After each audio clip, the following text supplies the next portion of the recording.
All right, buckle up, people.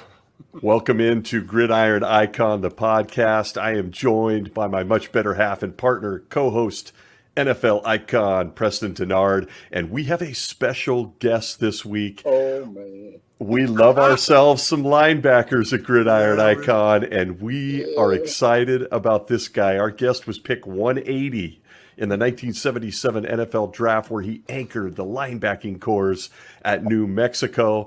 He went on to play 5 seasons for the Chicago Bears and was teammates with Hall of Famers like Walter Payton and Dan Hampton. But most importantly, this linebacker was teammates with my co-host, Preston Denard at New Mexico. We're joined by Lobo's legend and Gridiron icon, Bruce Herron. Bruce, welcome in. Hey, guys. How you doing? We're good, Bruce. Bruce, we Good. got to do this right because I do it for everybody else. So you earned it.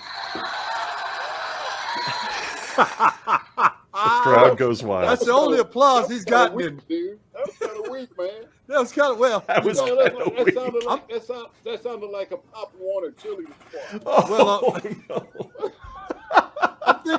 I think y'all want to brag about that? Oh, my God. He turned the volume down a little. He was embarrassed. It was so loud. it's in honor of our guest. I had to turn the volume down. So I'm surprised Gene, you were stuck on as long as he did. Oh, hey, you got something to top on Gene. Let me tell you. Oh, is that Oh yeah, Gene had some yeah. good stories. well, I guess I'll start this thing out. Bruce Herron, I don't know where to start because it's all over the board anyway, but I'm going to be professional with this, okay? And just start out by telling everybody I had the most wonderful opportunity to play on a team with Bruce Herron. Now, Stacy, I'm going to start this thing out by saying this. You've already met Robin Cole. Bruce Herron is that bookend of my relationship of my mentors when I was in college. yeah, And brother. it got a little deep, and they bailed me out on a couple of things. But Bruce, we're going to keep it safe today. Let's back up. Take us when you were a little guy. You first started playing ball. Tell us about when you first started playing football. When did you start? How did you start? What positions did you play? Because a lot of people would be surprised to hear your story. Scrub out us laughing at each other here over the last couple minutes. All right. Let's jump right back in to Preston's question. Bruce, tell us how the heck you got started in football and whether it's right in junior high, high school, and how you got to New Mexico, because you started telling us some good stuff off the All air. right. Yeah, I grew up in this little small town in Texas. It's between Houston and Corpus Christi, a little town outside of Victoria. It's called Placido, Placedo, Placido, Texas, like Place Do. And there were like 3 different towns that came together to make one high school. And so I was always involved with sports. I mean, we played. It was 4 boys and 1 girl in my family, so we all played baseball and basketball. We ran track and did all that stuff. And because my father was not a big football fan, and he didn't want his boys getting hurt. But every day after school, we live right there in this little small town, and so a block away from our home, there was this big field. They had 2 baseball fields, and we go out there, man, in football season. We're playing football and tackling each other and stuff. And so every year, and back then, you could actually start playing organized football in school, in elementary school, in the 5th grade in Texas.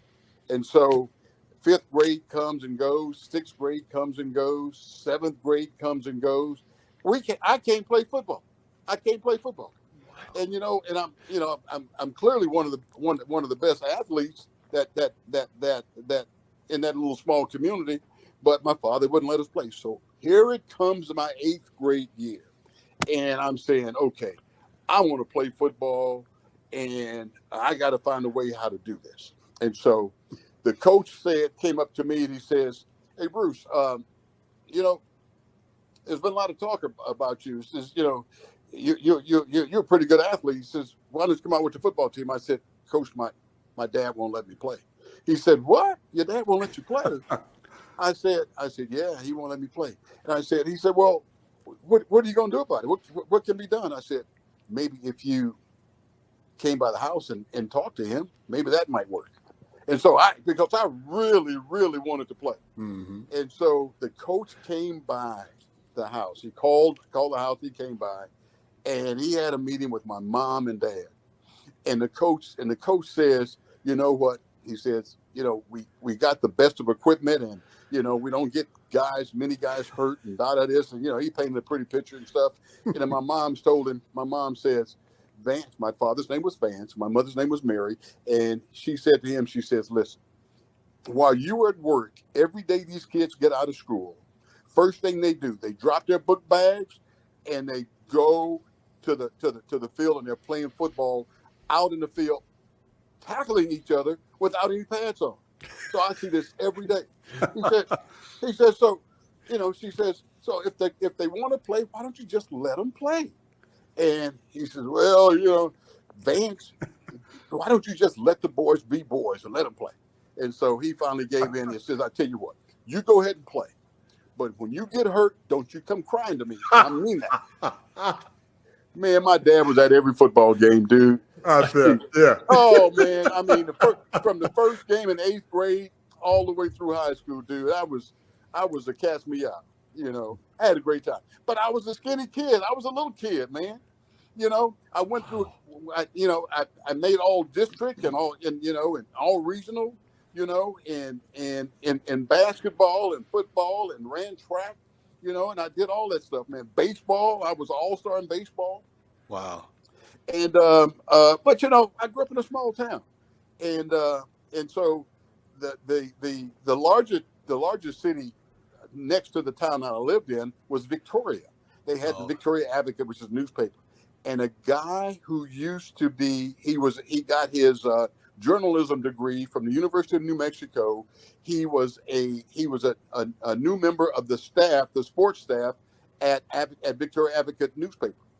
And my junior and senior years, he would send articles to New Mexico to the coaching staff there, and they would, and just building me up, saying, man, you guys really need to come see this kid. This kid can play.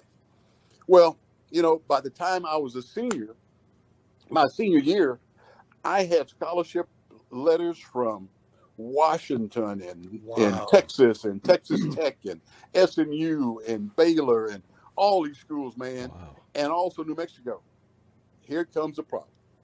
My senior year, the last game, which was homecoming, last home game, I'm a running back. I was a running back and a quarterback in high school.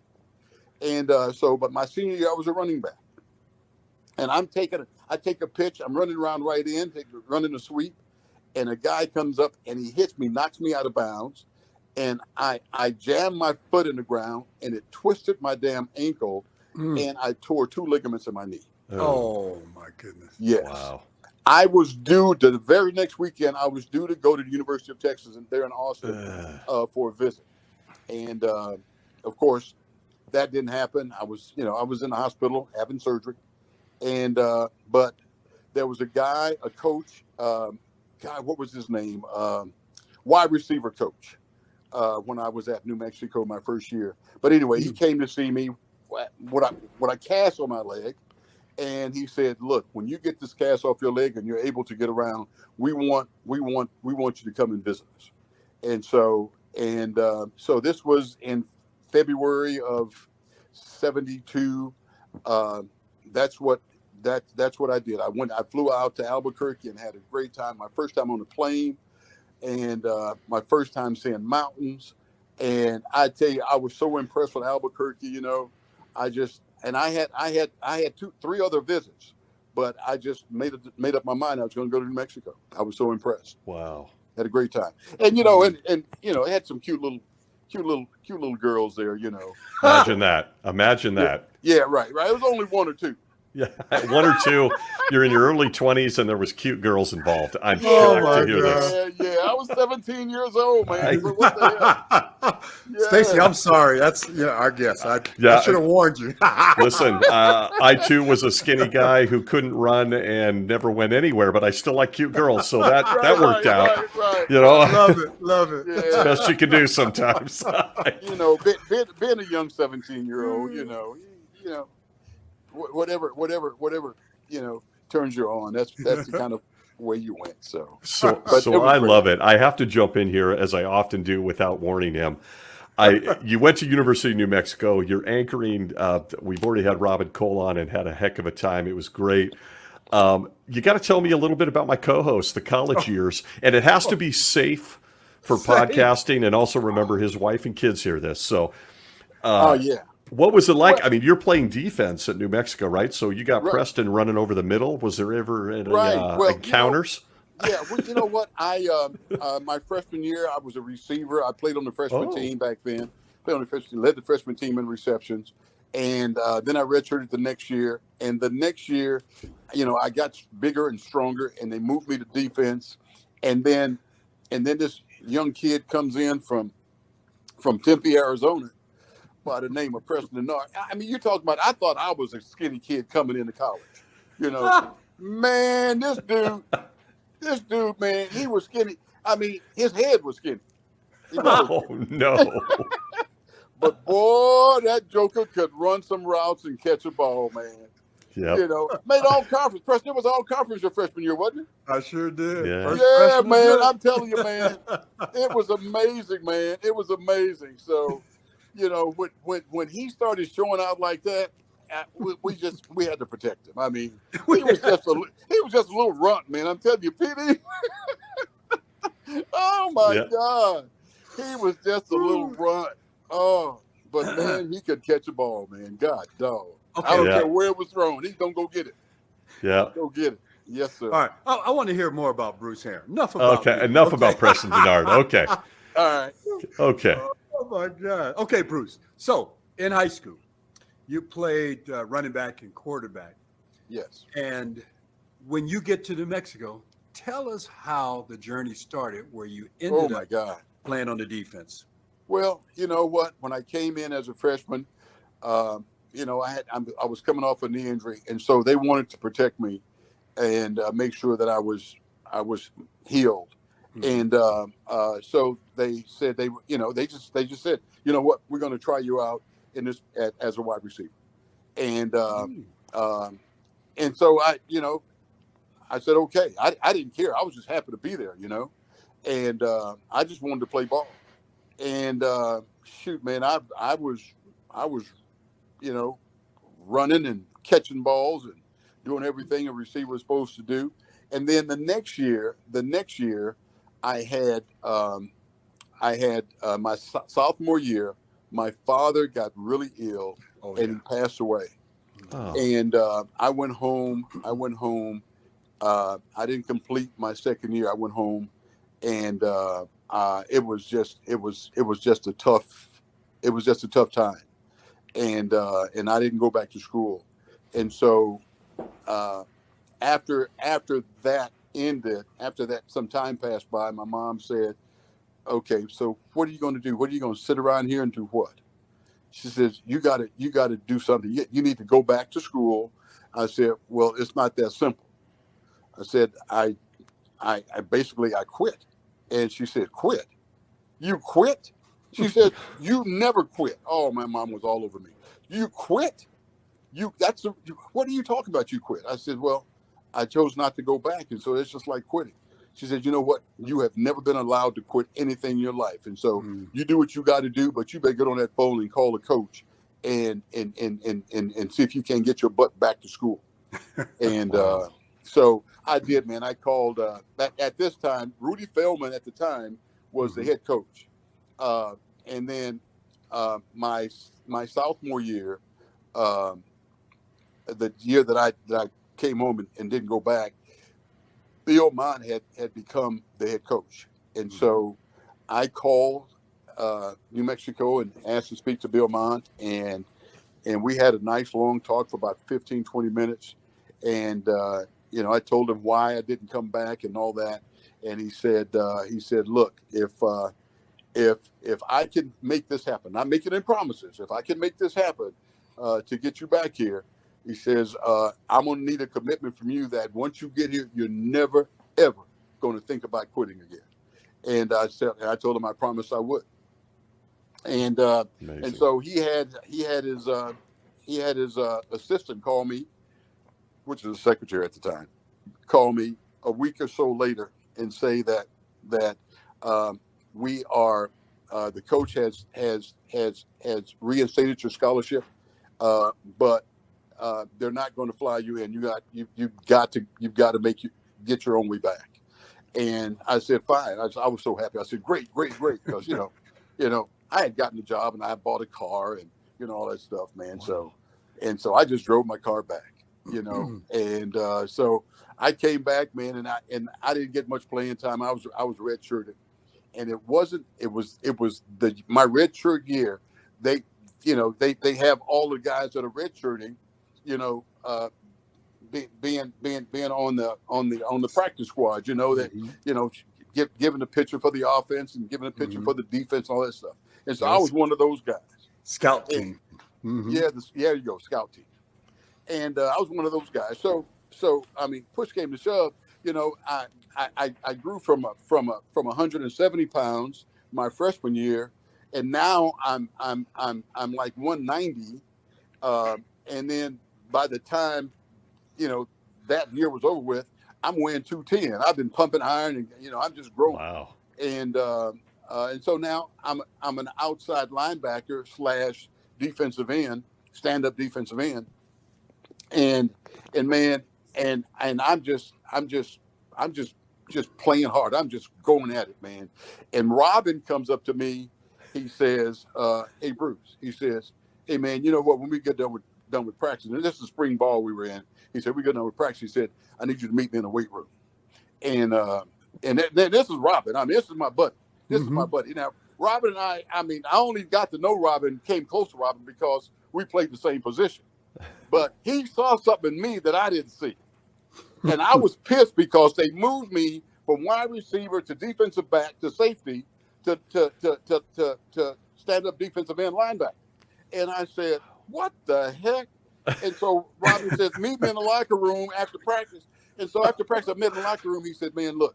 He said, dude, you can play the sport. You can play the sport. I said, I know I can play this sport. Hell, I played like 5 or 6 positions. He said, no, you can play this position. You can play defense. And I said, yeah, okay. Because I really wasn't into it, and I get out there because I'm pissed. I'm using anger to go out and run down running backs and stuff, rather than learning the defense and being where I'm supposed to be, at the snap of the ball, and he said, you got to get strong. And he said, and you got to learn the defense. And I said, okay. He said, man, you can play this. You can play, man. You can play. You got the talent to do this. And so he's the one who convinced me that I had the talent to do this. So I had to think, and ever since then, man, me and Robin, we've just been thick as nails, man. I'm telling you, that's he's always been my guy. I mean, he's just my guy. Yep. He's always looked out for me. That's incredible. I've always looked out for him. And just like Robin and I both have always looked out for Preston, because he's like that little nappy-headed brother. You know what I'm saying? Big brother, little brother. I got it. Yeah, I got it. Yeah. I love it. I'm consistently amazed on this show week after week with, to get mushy for a minute, just the camaraderie and the friendships that have endured decades with teammates. I think that's one of the things that makes this show special. And since Absolutely. Preston. Endured is a proper word. Endured. A wide receiver and 2 crazy linebackers. I think there's a movie there. I know. Well, tell us, Bruce, incredible. I mean, I was one of those guys that never grew, ran a 4.7 40. Preston was one of the guys I tried to model my game after. Wasn't as fast, so my career ended in high school. I know that's shocking. How did you take that from high school all the different positions you played, and then you get to the NFL. You're drafted into the NFL, and not on just any team, but you end up on the Chicago Bears of the late 70s, early 80s. The Gary Yeah. Fenwicks, the Doug Planks, all these. I mean, I watched you play. So Yeah. how did that transition from your friendships and all this mentoring into the Well, NFL? you know what? I was actually drafted by the Miami Dolphins. Right. Right. Robin Cole and I had the same agent, a guy out of L.A. called Harold Daniels. Okay. And we had the same agent going into the 1977 draft. And I was supposed to have gotten drafted by the Miami Dolphins in the third round. They told my agent that they were looking at selecting me in the third round. And then when the draft day came, you know, they had all kinds of problems down in Miami. They had like 3 or 4 guys that had been caught up into some kind of a drug trafficking thing, and that's and right. And I remember that. Yeah, and they end up having to scrap their original draft board, and instead of taking me in the third round, they end up, you know, I was still there in the 7th round, and they chose me at that point. And then I go there, and my rookie year, and in training camp, it was the last week of training camp. We're out there going through a drill with the offense, 709 or something like that, and I take on a tight end, jam him, the offensive tackle, he trips over somebody and lands on my left leg and popped the ligament. Oh. And so I'd moved up from 4th string when camp started to the last week in camp. I was a starter. I was going to get some serious playing time. And man, that derailed my time at Miami. And so the next year they shipped me off to Chicago, and I played for the Bears for 5 years. Right. But you know, I came to the Bears, and the one thing and Buddy Ryan was the defense coordinator there, and he was also the linebackers coach. Buddy Ryan was looking for somebody with some speed, and one of the things I always had was speed. And that was one of the things that was the most important thing that got me all the attention that I'd received from teams throughout the league, was that I had speed. You know, I ran a 4.5 40, and so I could motor, and that was one of the things. So the Bears called me up, man, and they flew me out, and they, you know, of course, Buddy and the defensive coaches took me and another guy out, and we had to go through some testing and stuff. And I ran a 40. I think I ran a 4.53 or something. And Buddy looked at his stopwatch, and he said, "Look," he said, "what do you normally run the 40 in?" I said, 4.5, 4.55, something like that. And he says, "I need you to run it again." And I ran it again, and I ran faster the second time. Wow. You know what? I wanted a job, man. I wanted a job. Yeah. And so I ran it again. He said, "That's enough. Go in the house and get your shower." Shit, he told the player personnel director. He said, "We need to get him signed right away." Wow. So that was it, man. That was it. That's how I came to Chicago, and you know, I've had my share of injuries, man. Yeah. You know, I separated shoulder, I had a fractured sternum, I had another knee injury, so I had like 3 knee operations. You know, I tore a hamstring muscle. I did all kinds of stuff, man. But shit, I loved it. Wow. I loved it. So. That's incredible. I mean, Buddy Ryan is revered as a defensive coordinator and a linebacker guy. I mean, those 80s, the guys that followed you on those Bears teams, the Otises and the holy moly. Mike Singletary. Yeah, absolutely. I mean, unbelievable teams. Dan Hampton and Steve McMichael and all those guys. Yeah. Golly. What was it like for a young guy to walk onto a team like that, and there's young guys that listen to the show, so I'm always reaching for this.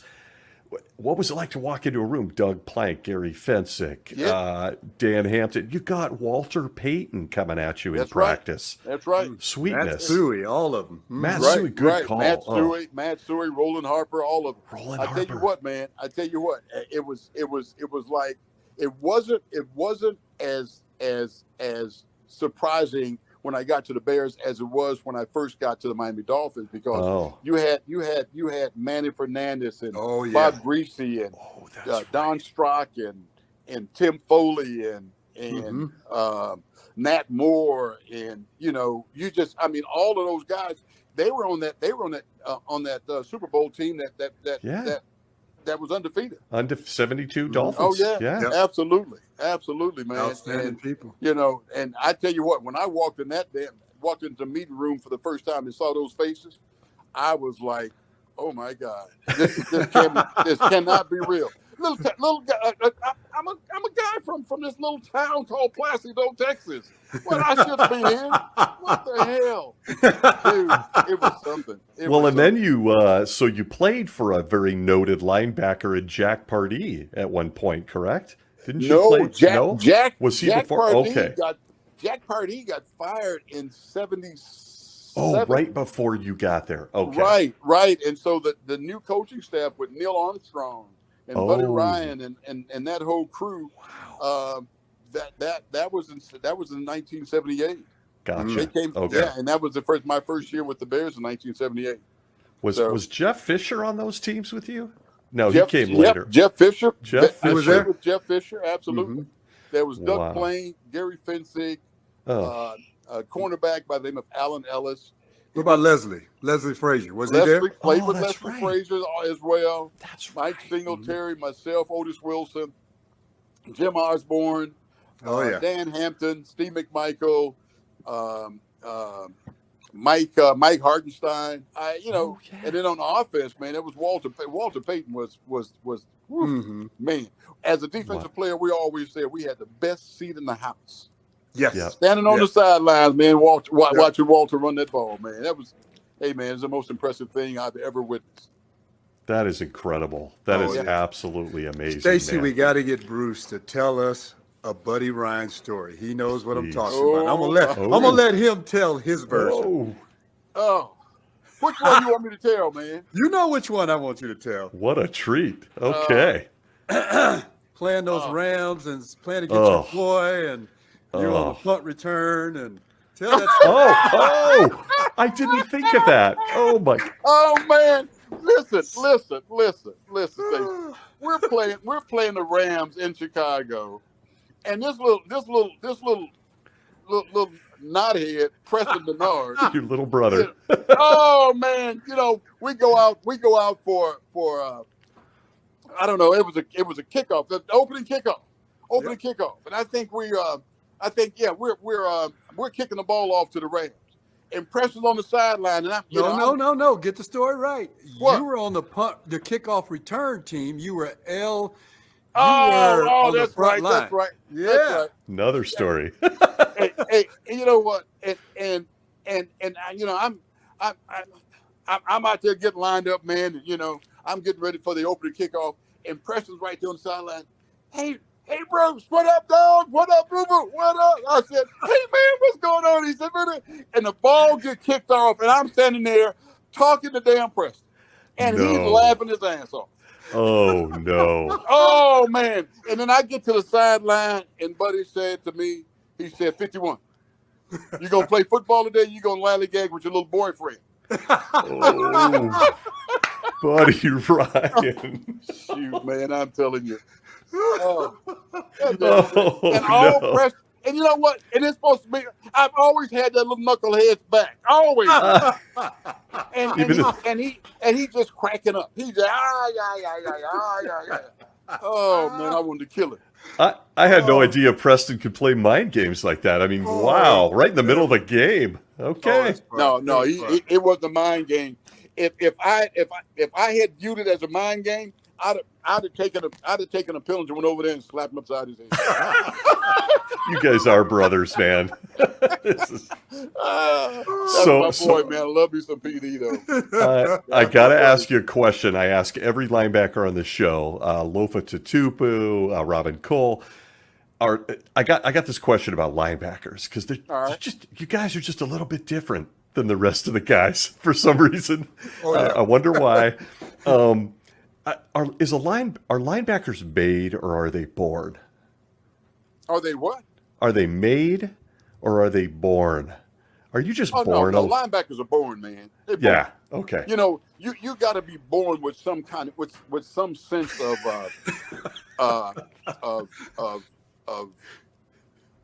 grit. You got to be born with an attitude. You know, you can't make somebody a line. You can't build a linebacker. I You mean, gotta be crazy. no, man. You gotta be crazy. We're not crazy. What you talking about crazy? Man, you know what? We're the type of people that we typically don't take crap off anybody, you know. And you know what? And we'll react in a nice, cordial way if we don't view that the person is trying to intimidate us or belittle us, talk down to us. But if we get just a little hair of an inkling that they're trying to do any of those things to us, oh man, it's going to be a price to pay, baby. Yeah. It's going to be a price to pay. Listen, every linebacker's former linebacker, and you can see it in their personality, like everything they've done since then. There's just a little something off. Like you don't want to mess with these guys. Yeah, look, Preston's your brother, so you can say that. I'm trying to be nice here. There's a little screw that just needs to be tightened or something. And I'm here for it. I love it. I have to ask you before we shift to something maybe a little more serious. Okay. You played in the league. Was there a player, and this is absolute fan questions USA here. Okay. Was there a player that was just tough for you to battle against, whether it was an offensive lineman or a running back that you had to tackle or a quarterback that absolutely messed with your head? Was there just a player that was a real challenge for you? Oh man, I tell you what, I played against Pete Johnson. Man, you talking about a tank. Cincinnati. I played against God, what's his name? The running back from the Vikings. Chuck Foreman? Chuck Foreman. Chuck Foreman. Oh Wow. man. Chuck Foreman, he could juke you, man. He'd break in and break left and break right and shoot, he'd take it right up the middle, man. I mean, he was something else. But I'm telling you, man, I got a headache and I got an embarrassment. We're playing Miami. In Miami. And Larry Zonka had come back to the Dolphins. Ooh. And I think he came back and he played like 3 or 4 years after he came back. And man, there was a blitz we called. I stepped up in there, man, and I just saw him and I wanted to. And man, when the feeling came back to my body, it was like I had died and come back to life. Come back to life. Wow. Man, everything in my body was hurt. Oh, Wow. yeah. And I played against Earl Campbell and all that, man. And I'm telling you, but I'm telling you, man, when I hit Larry Zonka, and man, I hit him too, dude. I hit him, and man, my body just wanted to go to sleep. And you're technically bigger than him, aren't you? I mean, in stature. No, I was not bigger than him. He was bigger than me. Okay. But, I wasn't a big guy. I turned out to be 6'2", 225. Okay. I wasn't a big guy, but shit, man, Larry Zonka, man, that Joker boy. That was just a block of granite. I hit him just right, man, and my whole body just started shaking. I thought it was over with. Wow. Well, you know what, Bruce? Iconic players you've shared that you played against. Let's kind of shift this a little bit. All right. Let's talk about the iconic number 51. How did you come to wear that number, being how huge it is under the Bears' history? Well, you're talking about number 51 that Buckers used to wear my number. I love it. I knew he was going to do that. Hey man, listen. When I came to the Bears, they had like 2 or 3 guys on injured reserve, and so all of the 50 numbers were gone, and the only number that was left was 51, and so I took that number. I grew up in Texas, so I was a Dallas Cowboys fan. Oh, another one. I know. I know. And I can't stand them suckers today, but I was a Dallas Cowboy fan. And so I knew everything about the Cowboys. It didn't even dawn on me about the number 51 that Buckers used to wear until I wore it in the first game. Now it was the second game of the season. We're playing at Buffalo. And man, we're out there on the field, and we're warming up and stuff. We're going to the sideline, and we're throwing the ball around, talking stuff. And there were some guys on the very front row, and they're right behind our bench, and they said, "Hey, number 51, you suck. Take off Buckus' number." I said, and I did this. I said, "The heck with you!" And he said, "Yeah, go get him, dude. Go get him." I said, "You know what, man?" And they were drunk as a skunk. They were drunk as all get out, man. This is so great. Oh, I love it. I told you. Great question, Preston. Yeah, now that was a great question they asked me about Buckus' number. Yeah, it was the only number. It was only number 51. It was the only number they had in the 50s. So everybody else was staying away from that one, and you just grabbed it right out. There were after Buckus, there were a couple other guys that wore the number, and they ended up getting cut. And so there was an offensive lineman for the Bears at the time. His name was Noah Jackson, a guard. And we called him Buddha Bear, belly everywhere. He was a big guy. He was a big belly and everything. And so I came in. He said after the first practice, he said, "Hey, young brother." I said, "Yeah." He said, "Look, you need to tell them to give you a different number, man, because anybody who wears that number don't stick around here but a minute." Oh. I said, "Really?" He said, "Yeah." And so I said, "Okay." And I just said to myself, "Well, I'm gonna change that. I'm gonna change that deal." So that's what I did. I just stuck with it. I love it. They did end up retiring the number for Dick, which they should have done. But what happened is that when Dick finally retired, he got inducted into the Hall of Fame. Dick Butkus and George Hallis got into a squabble. It was over money. It was over money on his last contract, and he was just outdone with Hallis. And his saying was that Hallis throws money around like it's a manhole cover. So he ain't throwing it very far. He ain't throwing it far. That is awesome. A little tough to do. Yeah, man. Well, I'll tell you, Bruce, as always, we got 1,000,001 things we want to ask you, but I want to shift gears quick in the interest of time. We only have a few minutes left with you. And I want to get serious for a minute. And I talked with Preston a little bit about this, got his buy-in.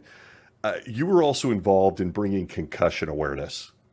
In 2012, I believe it was. You were one of the people whose leadership-wise stood up and said, "This isn't right." Yeah.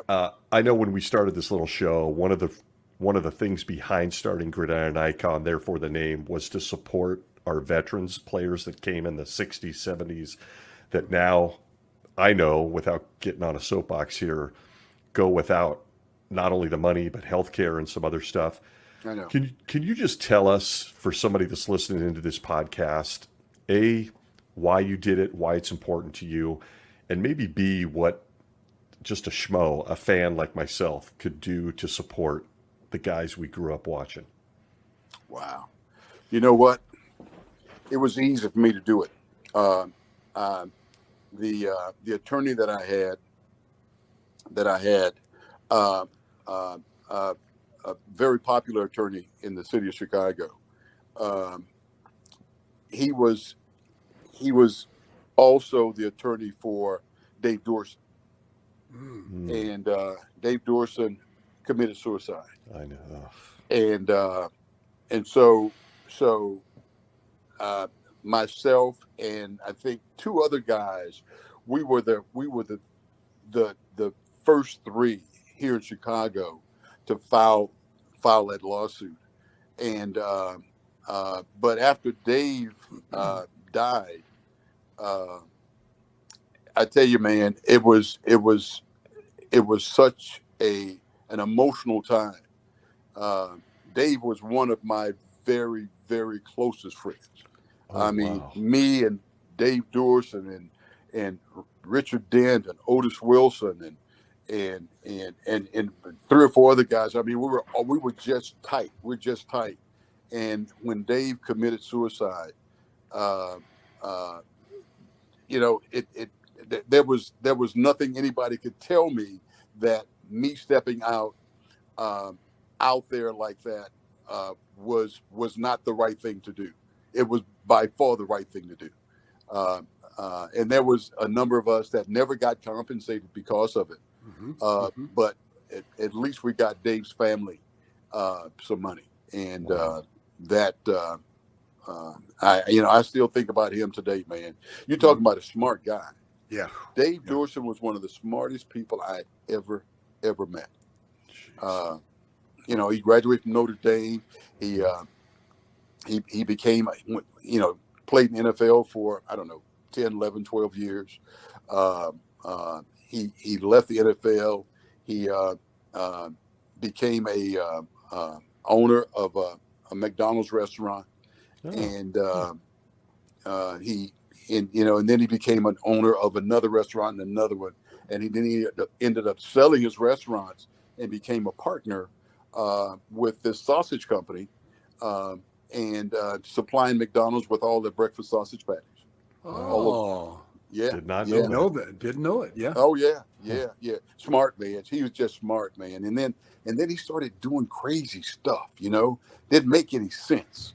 And we talked to Alicia, his wife, and she would say, Bruce, you guys need to really talk to Dave because he's doing this. I said, and I talked to Otis and Rich. I said, man, how are we going to tell Dave, to do what?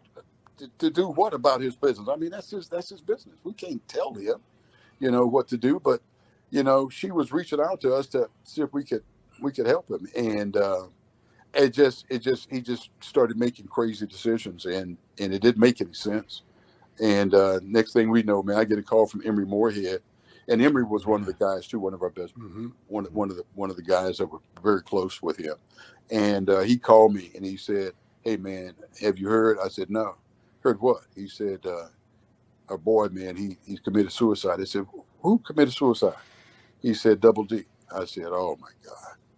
So that's what happened there. So man, I'm so first. I'm really sorry, and God, he was a great player. God, he was a good player. Yeah, he was. Yeah, he was. I looked up to him as a guy who was a strong safety. So thanks for being vulnerable, sharing that with us. Any resources you ever want to share, we certainly will get out through this little podcast too. All right. Certainly passionate about that. Want to shift gears here, and I want to give the honors to my friend because he typically lets me live the dream and asking his friends these questions. But we do what's called a little 2-minute drill. And this is all about bringing out Bruce Herron's personality. So feel free to be the real Bruce here. So I'm talking to two psychiatrists, huh? No. Your little brother. Your little brother here. Your little brother.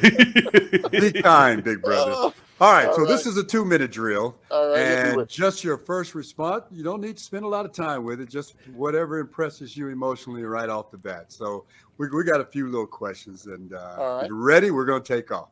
Okay. Grass or turf? Grass. Enchiladas or tamales? Enchiladas. Dolphins or bears? Bear. Ooh, that's a scary thing. Yeah. All right. Your favorite movie? My favorite movie? Mm-hmm. Oh my goodness. Man, I don't know. I can't remember. Just Let like me help me. you, Charlie Brown. We'll come back. Let's come back to that one. Okay, we'll come Okay, back. he All right, passes. your most underrated teammate. Underrated teammate? Most underrated teammate at any level. Oh, shoot. Larry Grunwald. Larry Okay. Grunwald was a middle linebacker on my high school football team. Wow. And he went to Texas A&I before it became Texas A&M in Kingsville. He was 5'9", like 175 pounds, and man, middle linebacker, and he would knock a brick wall down. Wow. Okay. Oh, okay. he was a beast, man. Beast. Okay. Wow. All right. Here's a mountain to climb. Your greatest football achievement. My greatest football achievement? Mm-hmm. Wow.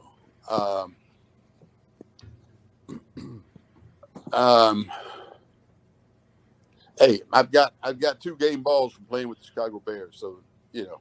Okay. All right. That's cool. That is worth it. All right, and here's our final one, Bruce.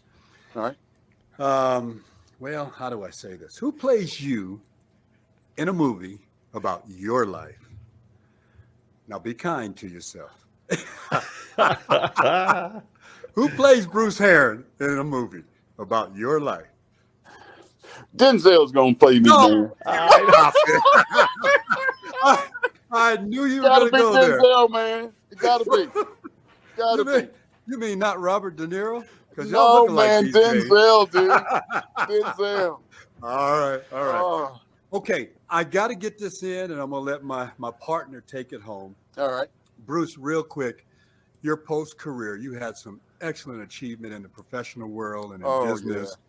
But you were once an athletic director at Chicago State University. Yes, Tell I us was. real quick about that journey and how you enjoyed that shift.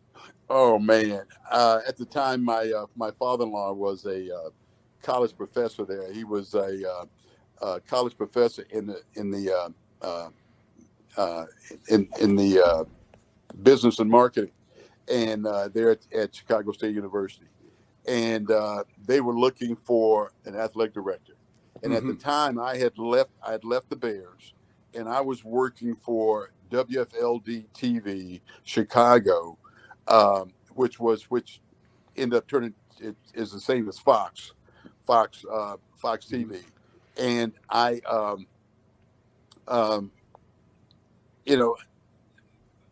went there. I wanted to be a sports commentator. I ended up.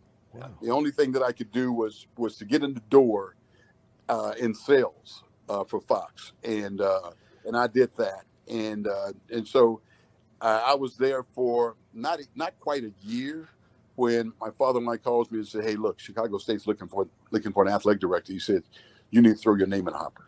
I said, "Okay," and that's what I did. Okay. And then I was selected, and I was there for about 4 years. I wanted to turn that into a position with the NFL, and Buddy Ryan became the head coach at Philadelphia. He called me. He wanted me to coach, and I never wanted to coach. And so he knew that because he had asked me a couple of times before about it. And but he wanted me to come out to Philadelphia and work with the team during training camp. And they had this program. NFL had instituted this program for minority coaches to bring minority coaches in, work with the team during training camp, and then when positions become available, they're they got first opportunity to get those jobs. But he introduced me to everybody that came through from the NFL league office, and I was invited to the combine like 3 times, and then I finally just gave up after not being selected. So something I shouldn't have done, but I did. I gave up. I got frustrated. No, it sounds like there's been a ton of accomplishments, my friend. Yeah, That's amazing. And then I left there. I went to work for Waste Management. I became a director of sales, and I left there and I went to work for a company called Invencis Controls. Invencis. They were headquartered in London. I was given this opportunity, man, great opportunity to travel all over the world. I was in Dubai and in Hungary and in France and Italy and South America, Mexico, Canada, you name it. I was in Denmark, Wow. Norway. I've been to all of those countries, man. So I've got nothing to complain about. There you go. There you go. Ladies and gentlemen, Mr. Bruce Herron, the Bruce world Herron. traveler. I know. Hey, man, thank you guys for having me. No, thank you. Yeah, We thank you really for enjoy being it. here. As usual, love having Preston's friends, peers, and teammates on the show. I know. Well, he's not my friend. He's not- He's just somebody I looked up on and said, we ought to have him on. Man, let me tell you something. I got his Let me number. tell you something, boy. If he doesn't get his Christmas gift on Christmas morning, he's gonna be, man. You know, my mom somebody gave me my Christmas gift, so I'll send him $10. He feels so much better. Oh, man. Hey, man, thank you guys for having me. I enjoyed You are it so welcome. much.